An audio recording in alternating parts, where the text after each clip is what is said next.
ফারাজ ভাই আপনি কি ফ্রি হয়েছেন? হ্যাঁ, হ্যাঁ, শিওর, শিওর আছে। হ্যাঁ, ফ্রি তাহলে আছি। আপনি একটু যুক্ত করেন, আমি একটু ঘুরে টুরে আসি। ওকে। পিকি ব্লাইন্ডার্স আপনাকে যুক্ত করেছে, আনমিউট করে বলুন। জি, হ্যালো, আসসালামু আলাইকুম স্যার। আমার স্যার বলার বেশ দরকার কিছু নেই, প্রশ্ন বলেন ভাইয়া। থাকবে। জি, জি। এখন ধরেন যে একজনের নাম হচ্ছে মিস্টার কামাল, একজনের নাম হচ্ছে যে মিস্টার জামাল। আমরা জানি যে জান্নাত হচ্ছে ৮ টা, ঠিক আছে? তো একজনে গেলে জান্নাতের সর্বোচ্চ উৎসরে, আরেকজনে গেলে জান্নাতের মানে যে সর্বনিম্ন একটি জান্নাতে গেল, ঠিক আছে? তো এখন ২ টা জান্নাতের মধ্যে পার্থক্য কি? যে সর্বনিম্ন জান্নাতে গেছে তার ক্ষেত্রে কি সে যদি একটা আপেল চায় তাহলে আপেলটা কি ২ সেকেন্ড আইবো? আর যে ১ম নাম্বারে জান্নাতে গেছে এর 0.0000 সেকেন্ডে আপেলটা চলে আসবে তার কাছে। বিষয়টা কি এরকম? হইতে পারে। সার্ভার ফাস্ট আরকি। তো আসলে আমি এরকম আমি একজন আসলে আমি একজন টিনেজার। তো তার কারণে আমার মনে এইসব মানে দুষ্টুমি কিছু প্রশ্ন করে। তো আরেকটা প্রশ্ন সেটা হচ্ছে আমি ধরেন না জান্নাতে গেলাম, ঠিক আছে? আমি জান্নাতে গেলাম বা যে গেল। এখন সে কি চাইলে আল্লাহর সাথে স্মোকিং বা অ্যালকোহল গ্রহণ করতে পারবে? হ্যাঁ, জান্নাতে তো মদের ইয়ে আছে, নদী আছে। না, আমি আল্লাহর সাথে করতে চাই। হবে? অথবা ২ জন আল্লাহর মিলে সাথে আল তো ধূমপান আপনি করব? যদি আপনি আপনার ইমাজিনেশন এর একটু ইয়ে আছে। আপনি আল্লাহর সাথে বিড়ি খাবেন কেন? আপনি আল্লাহকে তো কিছু করতেও পারেন। ও তাই না? আচ্ছা, ফর এক্সাম্পল আমারই হচ্ছে আল্লাহকে প্রেগন্যান্ট বানানো যদি আরকি আমি জান্নাতে যেতে পারি। দেন আমার ফ্রেন্ড বিকজ কোরআনে তো বলে আছে যে যা যাবে জান্নাতে তাই পাবে সে। যদি এটা সত্য হয় তাহলে তো আমি আল্লাহকে আ আমার সন্তানের মা বানাতে যাবো। আপনি বিড়ি খাইয়ে হ্যাপি থাকবেন আচ্ছা, আচ্ছা। আর এবার একটু সিরিয়াস কোয়েশ্চেন। এটা হচ্ছে কিছুদিন আগে আমাদের বাড়িতে একজন আঙ্কেল আসছিল আরকি। উনি ডাক্তার। কিন্তু উনার মুখ থেকে আমি এই ধরনের কোয়েশ্চেন আশা করি নাই। উনি আমাকে বলতেছে, "দেখো" আমিও নিজের নামটা উল্লেখ করতেছি না। "দেখো পিকি ব্লাইন্ডার্স, আ দেখো হাইড্রোক্লোরিক অ্যাসিড বা যেকোনো অ্যাসিড কি করে? তুমি যদি হাইড্রোক্লোরিক অ্যাসিডের ভিতরে আঙ্গুল দাও, তাহলে বা কোনো হাত বা তোমার মাংসের ভিতরে যদি পড়ে তাহলে পুড়ে ছাই হয়ে যাবো। ঠিক আছে? কিন্তু দেখো আল্লাহর কত বড় নিয়ামত যে আল্লাহ আমাদের পাকস্থলীতে হাইড্রোক্লোরিক অ্যাসিড নিজে, নিজে উৎপন্ন হয় কিন্তু আমাদের পাকস্থলীর কিছু হয় না। এখন আমার কোয়েশ্চেনটা হচ্ছে হাইড্রোক্লোরিক অ্যাসিড যে পাত্রের ভিতরে থাকে, ওই পাত্রে কেন কিছু হয় না? ওইটাও কি আল্লাহর কুদরত নাকি? হ্যাঁ, ভালো কোয়েশ্চেন করছেন। দেখেন এরকম কিন্তু এটার সাথে যে আল্লাহর কোনো কানেকশন আছে যে এই যে সকল যুক্তিতে যেটা ১ম এ ধরে নেওয়া হচ্ছে যে হাইড্রোক্লোরিক অ্যাসিড যে আমাদের স্টমাকে আছে সেটার সাথে আল্লাহর কোনো সংযোগ আছে। এই যে এটা যে প্রিসাপোজ করা হচ্ছে, এখানে তো আরকি জি, সবচেয়ে বড় ইয়েটা মানে কোয়েশ্চেনটা যে আপনি এটা যে ধরে নিলেন এটা সপক্ষে আপনার প্রমাণটা কি? যে এটার পিছনে আল্লাহ বিল্লাহ বা অন্য কোনো সত্তা দায়ী। এটার পিছনে এক প্রমাণটা কি? আমি এই কোয়েশ্চেনটা য করার যে উদ্দেশ্য ছিল এরকম কিন্তু অনেকে বলে যে, "ও অমুকখানে অমুক জিনিসটা হইছে দেখো কত বড় কুদরত আল্লাহর।" আরকি। এখন এবার হচ্ছে যে আমার আরেকটা প্রশ্ন যে অনেক মানে যারা মোল্লা মুন্সি আছে তারা বলে যে, "দেখো একটা ঘড়ি বানাইতে গেলে বা আমরা কোনো একটা ফ্রিজ বানাইতে গেলে একজন স্রষ্টা লাগে।" ঠিক আছে? আর নামে কিন্তু কোনো কিছু তৈরি হয় না। সেক্ষেত্রে এত বড় ইউনিভার্স, এত বড় মাল্টিভার্স কিভাবে সৃষ্টি হয়? এখন আমরা যারা সেকুলার বা এথিস্ট আছি আমরা প্রশ্ন করি কি যে, আল্লাহকে কে সৃষ্টি করছে? তো এখন একজনে খুব ভালো একটা উত্তর দিছে। একজন আমি জিজ্ঞেস করছিলাম আমার বড় ভাইরে। উনি বলতেছে কি যে, কোন একটা রাষ্ট্রের ভেতরে পরিচালনার জন্য অনেকেই থাকে। ঠিক আছে? একজন মেম্বারের উপর চেয়ারম্যান, চেয়ারম্যানের উপরে চেয়ারম্যানের উপর উপজেলা চেয়ারম্যান এভাবে এমপি, মন্ত্রী থেকে শুরু করে প্রধানমন্ত্রী তারপর সর্বোচ্চ পর্যায়ে থাকে রাষ্ট্রপতি। ঠিক আছে? রাষ্ট্রপতির উপরে কিন্তু আর কেউ থাকে না। সুতরাং আল্লাহর ক্ষেত্রেও এরকম বিষয়টা। আমরা যদি ওইভাবে চিন্তা করি আরকি যে নবী, তারপর ফেরেশতা, নবী, রাসূল, ফেরেশতা তারপর উপরে স্থান হচ্ছে আল্লাহ। আল্লাহর উপরে আর কেউ নাই। তো এটার উত্তর আপনারা কিভাবে দিবেন? রাষ্ট্রপতির উপর যদি কেউ না থাকে তার মানে যে আল্লাহর উপরে কেউ নাই, এই ২ টার মধ্যে তো কোনো কানেকশন নেই। প্রথমত তো দেখতে হবে যে আল্লাহ বিল্লাহ বলে কেউ আছে কিনা। আর আল্লাহ বিল্লাহ বলে কেউ থাকলেই আল্লাহ যে কোনো সৃষ্টিকর্তা থাকবে না। বা যেমন ওইটার সাথে এটা কি রাষ্ট্রপতি কি একটা পদ যেটার জন্য মানুষ তারে কি করে somehow তারে সিলেক্ট করে। সে কোনো না কোনোভাবে মানুষের দ্বারা সিলেক্টেড হয়ে তারপর ইয়ে হইতে হয়। সে কোনো না কোনো পদে আরকি ইয়ে করে সিলেক্ট করে তারপরে আ তার একটা পজিশন পেতে হয়। বা কাউকে না কাউকে দ্বারা তার সিলেক্টেড হইতে হয়। তার দল দ্বারা তাকে সিলেক্টেড হইতে হয়। এটা য এটা যদি এরকম হয় তাহলে কি আল্লাহকেও কি একইভাবে কেউ না কেউ সিলেক্ট করিয়া করছে, ওই পদে দিচ্ছে এরকম কিছু? আল্লাহ কি এরকম মানুষের মতোই আ বা মানুষের মতোই অন্য কোনো কিছুর উপর নির্ভরশীল? রাষ্ট্রপতিকেও আপনার জবাবদিহিতার মধ্যে দিয়ে যেতে হয়।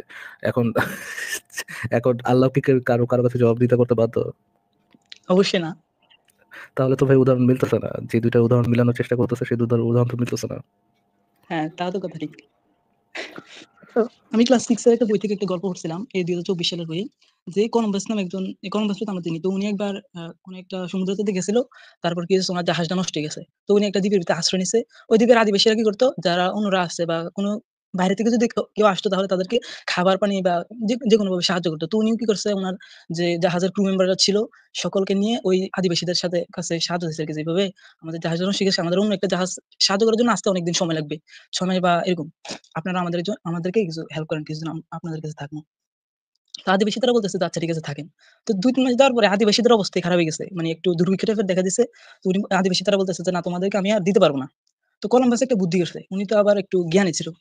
উনি বলতেছে আরকি যে উনি একটু হিসাব নিকাশ করে দেখতেছে যে ১৫ দিন পরে চন্দ্রগ্রহণ হবে। উনি বলতেছে যে ওরা তো আদিবাসীদের তো আবার দেবী বা দেব-দেবতা বা ওনার তো আলাদা একটা ধর্ম থাকে বা ঈশ্বর থাকে। তো বলতেছে তোমাদের ঈশ্বরের সাথে আমার দেখা হইছে। উনার সাথে উনার না আমি বেস্ট ফ্রেন্ড। আমি এক্সাক্টলি বলতে পারব না গল্পটা বাট এরকম আরকি। যে কলম্বাস নাকি আচ্ছা। বলতেছে যে ১ আ সেকেন্ড ১ ঈশ্বর সেকেন্ড ভাই, ১ সেকেন্ড ভাই। হুম, আমার বোধহয় সত্যের সন্ধানী ভাই বোধহয় আমাদের এখানে আসছে। ওনাকে একটু যুক্ত করে নেই। তারপর আবার কথা বলতেছি। সত্যের সন্ধানী ভাই একটু কথা বলেন তো? আসিফ ভাই ধন্যবাদ যুক্ত করার জন্যে। হ্যাঁ ভাই, আপনাকে ধন্যবাদ আসার জন্য। কি অবস্থা ভাই, কেমন আছেন? হ্যাঁ, আছি ভালোই। আ আমাদের আগামীকালকে মেগা লাইভ। তো আপনাকে দাওয়াত দিতে আসলাম। আচ্ছা, আচ্ছা। হ্যাঁ, আমি এটা জানি। এটা ২৯ তারিখ আমার মনে আছে। আচ্ছা, অসুবিধা নেই, আচ্ছা। চলে আসবো। জি, জি। জি, আসিফ ভাই। ঠিক আছে, সত্যের সন্ধানী ভাই থাকেন আপনি। আপনার যদি ফ্রি থাকেন তাহলে থাকেন। আমরা মানে পিকি ব্লাইন্ডার আ উনার সাথে একটু কথা বলে নেই। জি, জি। পিকি ব্লাইন্ডার বলেন আপনি। জি, জি, আমি বলতেছিলাম আরকি যে কলম্বাস নাকি তার ঈশ্বরে বলতেছে কি না ওই আদিবাসীদেরকে নাকি বলতেছে যে, "তোমাদের ঈশ্বরের সাথে আমার দেখা হইছে। তোমাদের ঈশ্বরে তোমাদের উপর ক্ষুব্ধ হইছে। তোমরা যে আমার উপরে এই যে খাবার-টাবার দিতেছ না বা আমার সাথে যে খারাপ ব্যবহার করছো, তোমাদের ঈশ্বর আমার আমার তোমাদের উপর ক্ষুব্ধ হইছে।" দেখবা ১ম এ আদিবাসীরা বলতেছে কি যে, "হইছে বুঝছি যাও, যাও। তোমার মতো বহুত আইছে গেছে।" কইতেছে, "হ্যাঁ, ঠিক আছে। আগামী ১৫ দিন পরে দেখবা যে চন্দ্রগ্রহণ হইব। দেখবা সবকিছু অন্ধকার হয়ে যাবো।" তো বলতেছে হেরা তো বোঝে না যে চন্দ্রগ্রহণ মানে কি? পরে ১৫ দিন পরে দেখতেছে যে সত্যি, সত্যি যে চন্দ্রগ্রহণ হইছে। পরে হেরা বলতেছে কি যে, "হ্যাঁ, হ্যাঁ, আমরা দুঃখিত। আমাদেরকে মাফ করে দেন।" কলম্বাসে পরে বুদ্ধি করে আসছিল। তো আমার কথা রইলো যারা নবী রাসূল বা এই টাইপের যারা ছিল তারা নিজের বুদ্ধিমত্তারে ইউজ করি এরকম চেলা ফেলারে বা তারা নিজেরা খাইতো। কারণ তারা তো নিজেরা কাজ করত না। বিষয়টা কি এরকম না? অনেকটা? হ্যাঁ ভাই, অনেকটা এরকমই, ঠিকই বলছেন। অনেকখানি এরকমই। আ মানে এটা ধর্ম তো একটা লাভজনক ব্যবসা। হ্যাঁ? এটার জন্য কোন পুঁজি লাগে না। যুদ্ধ-টুদ্ধ করে যা পাওয়া যায় সেগুলা থেকে ভালো ভাগ পাওয়া যায়। আবার মুহাম্মদের তো ৫ ভাগের ১ ভাগ নিজে রাইখা দিত। হ্যাঁ, হ্যাঁ, গনিমতের মাল। আচ্ছা যাই হোক। আচ্ছা আসিফ মহিউদ্দিন স্যারের একটা ভিডিওতে দেখছিলাম। একজনে ভাই কোয়েশ্চেন করছিল এইখানে এই আমাদের প্ল্যাটফর্মে আমরা স্যার শব্দটা পছন্দ করি না। হ্যাঁ? স্যার শব্দটা বাদ দিয়ে কথা বলেন। হ্যাঁ? আচ্ছা ঠিক আছে আপনার কি বলে সম্বোধন করব? আপনি তো আমার অনেক বড়। ভাই বলেন বা আসিফ মহিউদ্দিনও বলতে পারেন, কোন সমস্যা নেই। নাম ধরেও বলতে পারেন। আবার ভাইও বলতে পারেন। আপনার ইচ্ছা। আপনি আপনি একটা ভিডিওতে বলছিলেন একজন আপনাকে কোয়েশ্চেন করছিল যে ইসলামে হারাম আই মিন সরি সুদকে কেন হারাম করছে? আর সুদ জিনিসটা তো অনেক বেশি মানে খারাপ। এটা নিয়ে স্টাডি করছিলাম আমি। দেখলাম যে এটার অনেক বেশি ব্যাড ইফেক্ট আছে। এখন উনি সেই ১৪০০ বছর আগে কিভাবে সুদকে এত খারাপ মনে করছে বা সুদকে হইতেছে যে কবিরা গুনাহের মধ্যে ১১ তম স্থানে স্থান দিছে উনি। ৭২ টা কবিরা গুনাহের মধ্যে ১১ নম্বর দিছে। কেন? আপনি বলছিলেন যে আ ও মহানবী নাকি ইয়া করছে আপনার অন্যান্য ধর্মগ্রন্থ থেকে কপি করছে, ওইখান থেকে কপি পেস্ট মারি দিছে। এখন এটা যদি আমি ধরেই নিই তাহলে অন্যান্য ধর্মগ্রন্থের ওরাও তো তেমন একটা এডুকেটেড ছিল না। ওরা কেন কিভাবে বুঝছে যে সুদ এত বড় খারাপ? শিখে অনেকে এটা। ভাই এটা বুঝতে তো আসলে এডুকেটেড হইতে হয় না। আপনি যদি গ্রামে থাকেন দেখবেন গ্রামে কিছু মানে মোড়ল থাকে যারা সুদের ব্যবসা করে। তারা অনেক উচ্চ হারে মানুষের কাছ থেকে সুদ নেয়। যখন গরিব লোক আসে একটা দরকার পড়ে, হয়তো তার বাপ অসুস্থ হয়ে পড়ছে হাসপাতালে, কিছু টাকা দরকার। তখন টাকা ধার নিচ্ছে। ধার নিয়ে দেখা গেল ১ বছর পর মানে যেটা ধার নিচ্ছিল তার ৩ গুণ হয়ে গেছে। সুদে সেটা ৩ গুণ টাকা হয়ে গেছে। এখন এরা কেমনে দিব? এই জিনিসগুলা তো আমরা গ্রাম দেশে যারা অশিক্ষিত মানুষ আছে, যারা গ্রামের মানুষ আছে তারা তো আমরা নিজেরাই জানি যে আগের কালে সুদের ব্যবসায়ীরা কিভাবে মানুষের কাছ থেকে মানে ছলে বলে কৌশলে অনেক টাকা সুদের কথা বইলা টিপসই নিয়ে নিত একটা। তারপরে জায়গা জমি বন্ধক রাখলে সেই কিভাবে সুদের কথা বইলা তাদের কাছ থেকে ইয়া করত। এই জিনিসটা তো ভাই আমরা যুগান্তর ধইরা গ্রামের মানুষ যারা অভাবী, যারা অশিক্ষিত তারা সবাই জানে এই জিনিসগুলা যে সুদ নিয়া টাকা নিলেই একটা বিপদ হইব। বুঝতে এটা কি পেরেছি। আপনি কি গ্রামের যারা অশিক্ষিত মানুষ তারা কি এই জিনিসটা জানে না? আপনি কি গ্রামের মানুষদের সাথে কথাবার্তা বলেন নাই কখনো? যে তারা এই জিনিসটা কি বোঝে না যে মাতবরের কাছ থেকে যদি সুদে কিছু টাকা নেয়, তাইলে যে অনেক টাকা ইয়া দিতে হবে, জায়গা জমি সব নিয়া যাবে একটা সময় ওই সুদের ব্যবসায়ী। এই জিনিসটা কি গ্রামের মানুষ জানে বলে আপনার মনে হয় নাকি জানে না? জানি, জানি। তো এইটা তো ভাই যুগান্তর ধইরা আদিকাল থেকে মানুষ এই পর্যন্ত জানে যে সুদে টাকা নিলেই গ্রামের ওই যে যারা হচ্ছে বদমাইশ মোড়ল থাকে বা বদমাইশ মাতবর থাকে, এদের কাছ থেকে সুদে টাকা নিলেই একটা ফাইসা যাওয়ান লাগবে। এটা বিরাট একটা মানুষ একেবারে পারতপক্ষে এটা নিতে চায় না। কিন্তু যখন দেখা যায় তাদের আর কিছুই করার নাই তখন গিয়ে সুদের ব্যবসায়ীর কাছ থেকে সুদে কিছু টাকা নিয়ে আসে। এইটা যে মানে তাদের ভিটামাটি জায়গা জমি সব যে দখল হয়ে যাবে এটা তো তারা যুগান্তর ধরেই জানে। মানুষের এই অর্থনৈতিক এই বিষয়টা বুঝতে হইলে তো ভাই সায়েন্টিস্ট হইতে হয় না, পড়ালেখা করতে হয় না। এটা সব আসলে মানুষ অশিক্ষিত মূর্খ যাই হোক, এই বেটা জানে যে এই সুদে টাকা লইলে এরা একটা খবর আছে, হ্যাঁ? ভবিষ্যতে গিয়ে খবর আছে। এই কারণে জি, জি। আমাদের নানি-দাদিরা সবসময় নাও করত যে সুদে টাকা নিস না।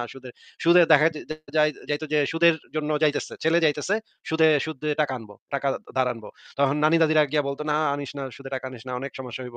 এগুলা গ্রামের নানি-দাদিরা অনেক বহু কাল আগে থেকেই জানে। প্রাচীন কাল থেকেই মানুষ এই জিনিসগুলা জানে। সেই সময়ও মানুষ জানতো, সব যুগেই মানুষ জানতো। কিন্তু এই সুদ যে আবার খারাপ যে একেবারেই খারাপ সেটাও না। সুদ হচ্ছে গিয়ে একটা নির্দিষ্ট লিমিট পর্যন্ত যদি থাকে তাহলে সেই সুদটা অর্থনীতির জন্য ভালো। কিন্তু আচ্ছা। যদি লিমিটটা ক্রস করে তখন সেটা অর্থনীতির জন্য সেটা মানুষের জন্য খারাপ। কিন্তু যদি সুদ না একেবারে না থাকে তাইলে কোনো পৃথিবীর অর্থনীতির এখন মূল চালিকা শক্তি হচ্ছে সুদ। পৃথিবীর অর্থনীতির ভিত্তি হচ্ছে এখন সুদ। সুদ যদি না থাকে তাহলে পৃথিবীতে এখন কোনো অর্থনৈতিক ব্যবস্থাই থাকবে না। কোনো টাকা-পয়সার সিস্টেম, সবকিছু ব্যাংকিং কোরিয়াতে সিস্টেম সব উঠে যাবে। কোরিয়াতে সম্ভবত সুদ নাই। আমি যদি ভুল না করে থাকি। কে, কে আচ্ছা বলছে ভাই এটা আপনাকে? সভ্য পৃথিবীর কোথাও সুদ নাই? সভ্য না, পৃথিবীর কোথাও সুদ নাই। এটা তো হইতেই পারে না। আমি সিউর না। আচ্ছা যাই হোক আমি যেটা বলতেছি সেটা হচ্ছে যে আ মোল্লা মানিক তো বলতেছে যে সুদ হারাম, এই হারাম, এই হারাম। সুদ যদি হারাম হয় ব্যাংক থেকে যে টাকাটা সরকারে মানে ছাপায় ওই ব্যাংক থেকে টাকা তো আসে ঋণ আকারে। ঋণটা তো সুদ আকারে আসে। তো মোল্লা মনিষীরা যে টাকাটা তারা পাইতেছে ধরে নিলাম তারা হালাল উপায়ে টাকা ইনকাম করলো। তারা টাকাটা কি সুদ আকারে না? এটা কি সুদের টাকা না? হ্যাঁ, হ্যাঁ, সুদের টাকাই। সব টাকাই সুদের টাকা। তাইলে টাকা হেতারা তো মানেই টাকা মানেই সেটার সাথে সুদের সংযোগ আছে। তাইলে হেতারা কি মায়ের সাথে জিনা করার অপরাধে জাহান্নামে যাবে? কি জানি ভাই এটা আলেমদেরকে গিয়ে জিজ্ঞেস করেন। তাদেরকে গিয়ে বলেন যে বলতেছে যে হ্যাঁ? বিশ্বাস করতে মনে হইলে আবার আ করলে ভালো। হুম। ঠিক আছে পিকি ব্লাইন্ডার ভাই আপনার কি আর কিছু না বলার থাকলে তাহলে আজকে আপনাকে বিদায় জানাই আমরা। একটা আসিফ কোয়েশ্চেন ভাই আছে। আমি কি একটা কথা বলব সুদ হ্যাঁ, সম্পর্কে হ্যাঁ, ওনাকে? হ্যাঁ, হ্যাঁ, সত্যি শুনে আচ্ছা, নেবেন। হ্যাঁ। আচ্ছা এই যে যিনি যুক্ত হয়েছেন দেখেন, আ আপনি নিশ্চয়ই জানেন ইনফ্লেশন এর কথা, তাই না? উনি চলে গেলেন তারপরেও দর্শকদেরকে বলি যে আপনি যখন ব্যাংকে টাকা রাখেন, তখন এই আপনি মনে করেন আজকে ৳১০০ রাখছেন। এটা যদি ৫ বছর রাখেন, আজকে যে এই টাকার যে ভ্যালু ৫ বছর পরে ৳১০০ র ভ্যালু সেটা থাকে না। তখন আপনি ৳১০০ দিয়ে ওই জিনিসটা কিনতে পারবেন না যেটা আজকে কিনতে পারবেন। এই কারণে এই সুদটা প্রয়োজন হয়। যাতে আপনি টাকার যে ভ্যালু ওইটা রাখতে পারেন। যেমন একটা সার্টেন পার্সেন্টেজ তারা ধরে নেয় যে এই পরিমাণ ইনফ্লেশন হবে। ওইটার চেয়ে বেশি আপনাকে সুদ দিতে হবে। ৬% বা যদি ধরে নেই ৬% ইনফ্লেশন হবে তাহলে আপনাকে ৬% বা তার বেশি সুদ তারা দিবে যদি আপনি টাকা রাখেন। না হলে কেউ ব্যাংকে টাকা রাখবে না।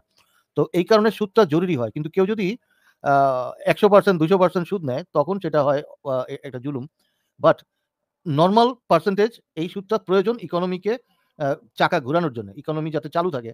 কারণ ব্যাংক তো ওই মানুষের কাছ থেকে টাকা নিয়ে আরেকজনকে দেয় বিনিয়োগ করতে। এখন সেখান থেকে সে ব্যবসা করে। এখন যদি সেই টাকাটার মান কমে যায়, তাহলে কেউ আর বিনিয়োগ করবে না, কেউ আর ব্যবসা করবে না। এই কারণে সুদের সিস্টেমটা চালু আছে। জি। অবশ্যই সুদ যদি এখন না থাকে তাহলে এই যে আমরা যে বড় ঋণ নেই যে এই পদ্মা সেতু বা এই সেতু-টেতু বানানো এগুলা তো তাহলে সব বন্ধ হয়ে যাবে। কে এত হাজার কোটি টাকা লোন দিবে একজন আরেকজনের বিনা সুদে? এটা কি রাইট, সম্ভব? রাইট।